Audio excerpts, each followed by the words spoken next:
네, 자, 이 코스피가 2,800선을 하회하고 2,790선까지 떨어졌고 코스닥은 916선을 기록하면서 낙폭을 조금씩 더 키워서 3%에 가까운 하락세를 나타내고 있습니다. 여전히 유가증권 시장에서 상승 종목과 하락 종목 그리고 거래소에서도 하락 종목의 수가 상승 종목의 10배에 달합니다. 그리고 저희 앞서서 에코프로비엠 얘기를 했었는데 지금 장중에 하락폭을 더 키우고 있는 것이 새로운 소식이 나왔습니다. 자, 에코프로비엠은 현재 자, 볼까요?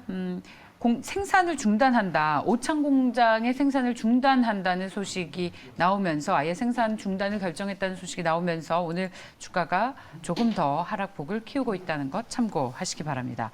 하지만 오늘 최근에 우리 주식시장에서 인플레이션 관련 주식들 물가 상승을 감내하고 가격에 모두 다 전가시킬 수 있는 그런 기업들이 점점 좋았죠. 그런데 이런 러시아와 이 우크라이나의 어떤 지정학적인 리스크가 부각이 되면 될수록 이런 주식들은 앞으로 더 시장에 강한 주도 테마가 될 수 있지 않을까라는 생각을 하게 돼서요. 오늘 결정적인 투자에서 집중적으로 살펴보는 시간을 마련했습니다. 함께해 주실 분은 레몬리서치의 김민수 대표입니다. 어서 오십시오, 대표님. 안녕하십니까. 네. 먼저 시장 얘기를 좀 더 해볼까요, 대표님? 이 정도 수준이면 다들 조심스럽게 매수를 좀 대기하고 계시는 분들도 계시고 왜냐하면 또 마침 LG에너지솔루션 환매 자금들이 나와서 네. 여력이 있는 분들이 좀 있습니다. 지금 시장에서 매수 자금이 있으신 분들이 계실까요? 그러니까 환매 자금, 예, LG에너지솔루션 청약이 다 안 돼서 그 네. 자금 받아서. 근데 그 자금과 주식하는 자금은 성격이 다릅니다. 들어온 자금은 일단 어떤 주식시장에 유입돼서 잔류하는 것보다 빠져나가야 될 돈이 더 시급한 게 많다고 봐야 될 것 같고요. 여러 가지 마통 찬스나 여러 가지 찬스로 들어왔던 돈이기 때문에 그대로 나가는 게 맞겠다고 보고 혹시나 남아있는 금액은 아마 그거 이제 설 연휴 끝나면 바로 현대엔지니어링 또 IPO가 되죠. 그거 청약을 기대할 정도밖에 안 된다라고 보게 되면 시장에 미치는 여파는 그렇게 크진 않지 않을까 생각되고 있고요. 어렵습니다. 어려운 장인데 그럼에도 불구하고 지금 시장 2,800선 밑은 아마 어떤 극도의 공포 심리와 함께 이어지는 변화, 특히 또 오늘 오전에 장 시작 초반에 보니까 반대 매매가 꽤 나오고 있는 현상인 것 같고요. 그런 흐름들까지 갔었을 때는 아마 내일 정도쯤이면 거의 단기 저점이 잡히지 않을까라고 혼자 조심스럽게 살짝 예측하는 정도이긴 한데 지금 오히려 지금 같은 시점에서는 그래도 올해 성장할 만한 대표적인 섹터들, 특히 반도체 OLED 그리고 또 몇몇 IT 쪽에서는 이번에 계속 추세적으로 가다가 낮아진 종목들이 많죠. 그런 종목 필두로 해서 한번 저점 매수를 노려볼 구간은 오늘 오후부터 내일 정도까지가 아닐까 생각되고 있고요. FOMC가 끝나게 되면은 조금 더 위축됐던 마음들이 좀 바뀌지 않을까라는 생각인데 지금 그렇군요. 저희 이슈는 이게 아닌데요. 네, 지금 저희 이슈는 뭐 인플레이션 곡물 얘기로 나오는 것 같은데. 예, 시장이 좀 긴박해서 여쭤봤습니다. 실황을 궁금해하시는 분들이 많아서요. 자, 그렇다면 조심스럽게 이번 주 후반에는 반등을 해줄 수 있을 것이다. 내일 정도에는 말씀을 해주셨습니다. 자, 만약에 시장에 반등을 한다면 어떤 주식을 사면 좋을지를 고민을 하다 보니까 오늘 저희의 주제인 이 국제 곡물 가격 상승에 따른 인플레이션 해지가 가능한 그런 주식들이 나왔습니다. 자, 저희 10년 만에 식량 가격 지수가 가장 높은 수준까지 올랐다고 하고 또 우크라이나 사태로 국제 곡물가가 추가적인 상승을 나타낸다는 기대감 속에 오늘 팜스토리 미래생명자원뿐만 아니라 대표적인 음식료주인 농심, 오뚜기, 삼양식품, 풀무원 흐름들이 다 시장 대비 좋습니다. 우크라이나 사태가 이 국제공급가에 미친 영향이 어떨까요? 얼마나 더 추가 상승이 가능하겠습니까? 네, 이 부분은 이제 직접적으로 지정학적 리스크가 이어질 어떤 원자재나 그리고 또 곡물가의 영향들이 어떻게 나올 것인가에 대해서 포인트인데 최근에 나온 리포트를 보게 되면 만약에 국지전이라도 발생을 하게 됐을 때는 유가와 알루미늄이 가장 많이 뛸 것이다라고 리포트가 나오더라고요. 그럼 그런 과정 쪽에서 원자재 쪽의 한 축인 곡물 가격은 어떻게 되느냐라고 네. 봤을 때 예. 지금 화면을 한번 보시게 되면요. 예. 최근에 나오고 있는 미국의 대두라고 하게 되면 전에요, 대두. 네. 네. 저희 김민수 대표님 화면을 좀 비춰주실까요? 예. 보시게 되면은 그 콩이죠. 대표적인 대두부터 옥수수, 소맥 모두 다 흐름을 봤었을 때 아마 지금 패턴은 한번 강하게 움직였었죠. 그러다가 지난 하반기 때, 작년 하반기 때 좀 주춤했다가 다시 최근에 빠르게 올라가기 시작하면서 근데 지금 올라가는 속도를 보게 되면 지난번 올라갔던 작년 상반기의 흐름만큼이나 가파르게 올라가고 있다라는 쪽에서 그렇군요. 가장 좀 우려감이 큰데 상대적으로 가장 강하게 올라가는 대표적인 곡물입니다. 옥수수나 소맥은 그에 조금 좀 못 미친다고 하더라도 여전히 지금 분위기는 원자재 가격의 상승세와 유가를 필두로 해서 같이 영향을 받을 가능성이 크겠다라는 쪽으로 바라보고 있는데 당연히 그럴 수밖에 없는 게 지금 이런 지정학적 리스크는 또 뭐 식량 관련된 쪽에서도 또 사재기 비슷한 쪽에 가수요를 또 촉발시킬 수 있는 요인이다 보니까 그에 따라서 지금 반응하고 있다는 정도인데 이 외에도 가장 중요하게 봐야 될 게 첫째는 유가겠죠. 네. 유가와 함께 움직이는 영향들이 더 크다라고 하게 되면 네. 곡물가도 곡물가지만 유가의 동향들을 보면서 대응하는 게 더 시장의 원자재 가격과의 흐름은 확인할 수 있겠다라고 봐야 될 것 같습니다. 국제 원자재 가격이 오르면 국제 곡물과도 연동이 됩니까? 아무래도 글로벌 그러니까 원자재라고 하는 큰 틀 쪽에서 네. 나오는 변화라고 봤었을 때는 인플레이션 압력이 같이 높아지는데 거기서 따라서 나오는 대부분의 모든 현상들이 다 이렇게 같이 간다고 보는 게 더 맞다고 봐야 되겠죠. 네. 그렇군요. 자, 그러면 함께 오른다라는 말씀으로 이야기를 해주셨는데 오늘 그럼 팜스토리가 저희는 또 대표적으로 주식을 잡았어요. 네. 오르는 이유가 이런 영향입니까?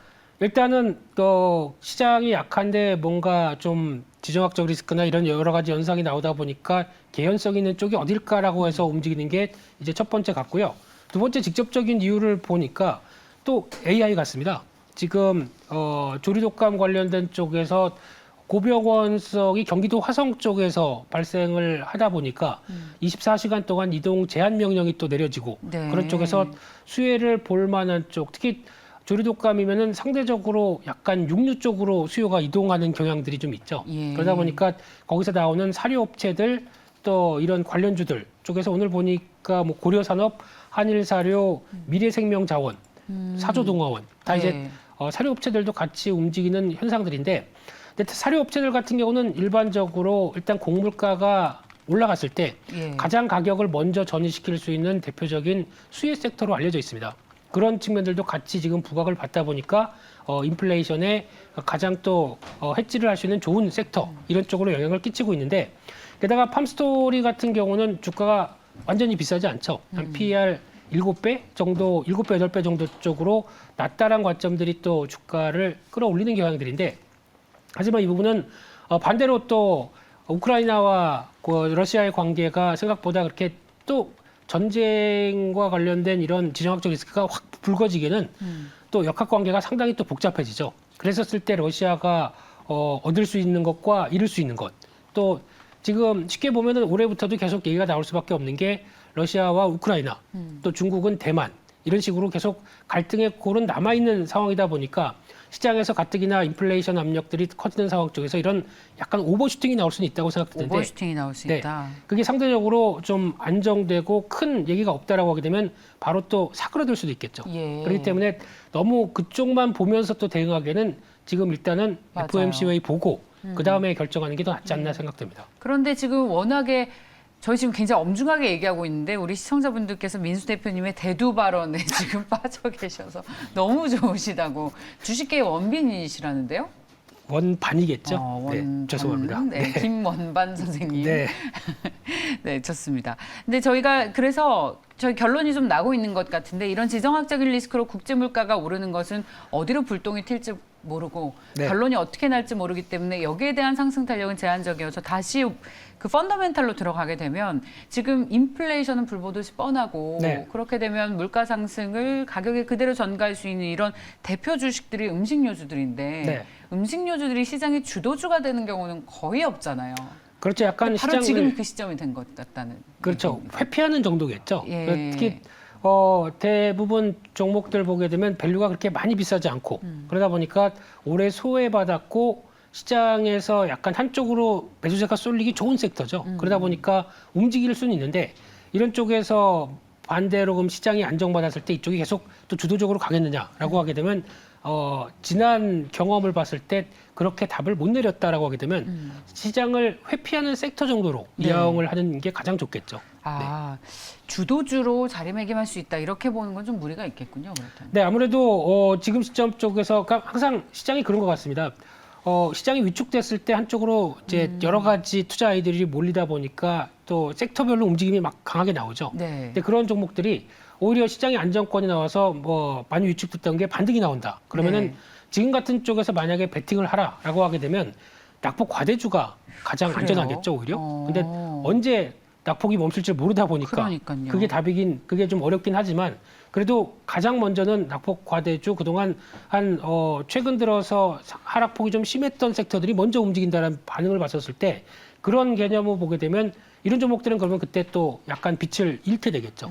그러다 보니까 그런 또 시소 게임이 시장에서도 나올 수 있기 때문에 지금은 오히려 어느 정도 볼륨이 있는. 예, 실적 관련된 볼륨을 올해 예상할 수 있는 종목들이 단기적으로 많이 빠졌다라는 쪽에 포인트를 맞추면서 대응하는 게 더 낫지 않나 생각이 듭니다. 사실 저 같은 경우에는요. 네. 지난 연말에 음식료 관련해서 이제 관련 언론 담당하시는 뭐 이제 임원분들을 뵙거나 저희 기자들 모임에서 만나면 네. 내년에 실적이 좋대요. 그렇죠. 그리고 예. 인플레이션 불보듯 뻔하죠. 아, 음식료를 사야겠구나. 음식료 ETF를 사뒀더니 네. 이 하락장에서 얼마나 마음이 든든한 줄 아십니까? 그렇죠. 네, 이건 시장을 정말 아주 이기진 못해도 네. 방어하고 있어서 계좌가 완전히 깨지는 걸 좀 방어해주고 있는 거예요. 근데 그게 그런 이유가 있습니다. 예.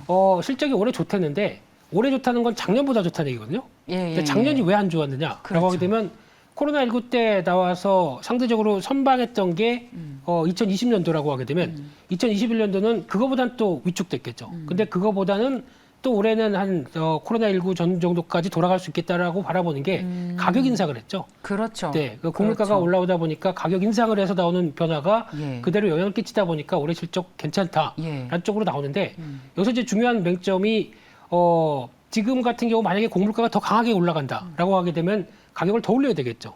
근데 이거를 적시적소에 못하게 되면 생각보다 실적이 안 좋아집니다. 그렇군요. 오히려 수익성 악화가 될 수 네. 있겠군요. 그래서 가장 지금 좋은 시나리오는 가격을 한번 올렸기 때문에 예. 곡물 가격이 약간 하향 정체화되는 게 가장 좋습니다. 그렇군요. 그랬을 때는 아마 음식료가 약간 한 몇 개월 또 시장을 주도할 수는 있겠죠. 근데 그게 조금 쉽지 않다. 쉽지 않은 부분들이고요.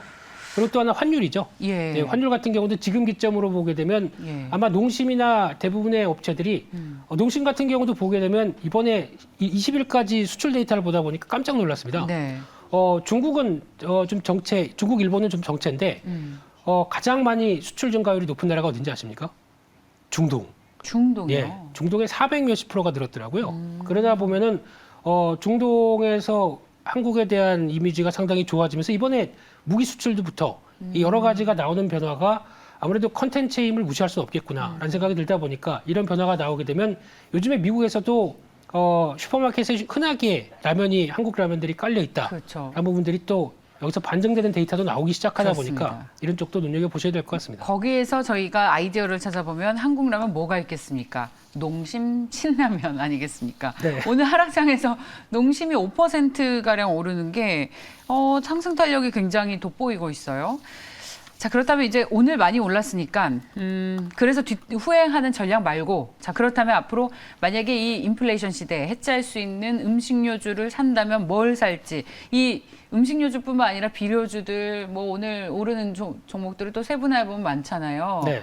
우리 김원빈 선생님께서는 어떻게 대답을 해주시겠습니까? 아, 원반이죠. 원반 김민수 대표님. 네, 음식료주를 얘기하는데 뭐 쟁반이 왔다 갔다 하긴 한데요. 네. 근데 지금 네. 중요하게 봐야 될 부분들이 일단 지금 내가 뭘 볼 것이냐. 그러니까 즉 시장이 약하다 보니까 거기서 좀 회피하려고 대응을 할 것이냐, 아니면 차라리 그 낙폭 컸던 쪽에 실적과 함께 바라볼 것이냐. 이 두 가지를 보라. 아예 비트할 것이냐, 이길 그렇죠. 것이냐. 네, 그렇게 되면 저는 전자보다는 후자를 좀 더 바라보시는 게 좋다고 생각이 들고 있고요. 그래서 네. 단기적으로는 그게 변화가 될 때를 대응하는 게 더 좋을 것 같고, 그럼 지금은 음식료 섹터 쪽에서는 지금 올해 실적은 그래도 견조할 걸로 예고가 돼 있다 보니까 거기 나오는 변화라고 보게 되면 그래도 시장 흐름들보다는 좀 선방할 정도라고 보지만 아직 탄력적으로 가기에는 좀 확인할 게 있다라고 보게 됐을 때 그래도 지금 삼양식품 같은 경우가 가장 또